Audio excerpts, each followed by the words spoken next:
بسم اللہ الرحمن الرحیم۔ پیارے بچوں، میرا نام ڈاکٹر مفتی حافظ علی حسن Faridi. I welcome you all on the platform of digital academics provided by Moonlight International Publishers۔ پیارے بچوں، میں آپ کا چہارم کلاس کا اسلامیات کا ٹیچر۔ پیارے بچوں، حاصلات تعلم، اس سبق کے بعد آپ اس قابل ہو جائیں گے، آپ کو معلوم ہو جائے گا، تمام فرشتوں پر ایمان لانے کے حکم سے آگاہ ہو جائیں گے۔ پیارے بچوں، فرشتے اللہ رب العزت کی وہ مخلوق ہے جسے اللہ تعالیٰ نے نور سے پیدا کیا ہے۔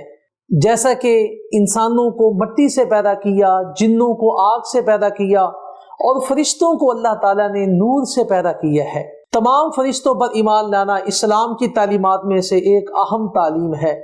اللہ تعالیٰ کے فرشتے پوری کائنات میں موجود ہیں۔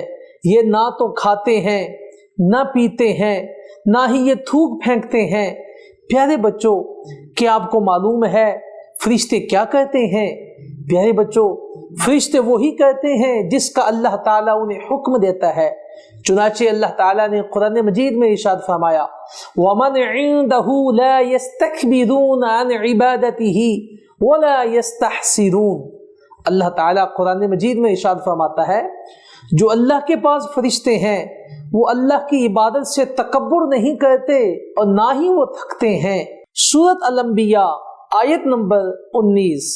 تو پیارے بچوں، چلے آئے اب ہم صفحہ نمبر 11 پر موجود پہلے سوال جس میں لکھا ہے درست جواب پہ ٹک کا نشان لگائیں، تو ہم اس کو حل کرتے ہیں۔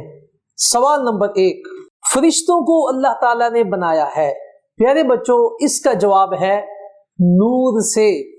سوال نمبر 2، حضرت عزرائیل علیہ السلام کے ذمہ ہے، اس کا جواب ہے روح قبض کرنا۔ مشہور فرشتوں کی تعداد ہے 4۔ پیارے بچوں، اب آپ مختصر سوالات کے جوابات دیجئے۔ پیارے بچوں، اگلے لیکچر میں ہم پھر ملیں گے، تب تک اپنا خیال رکھیے۔ اللہ حافظ۔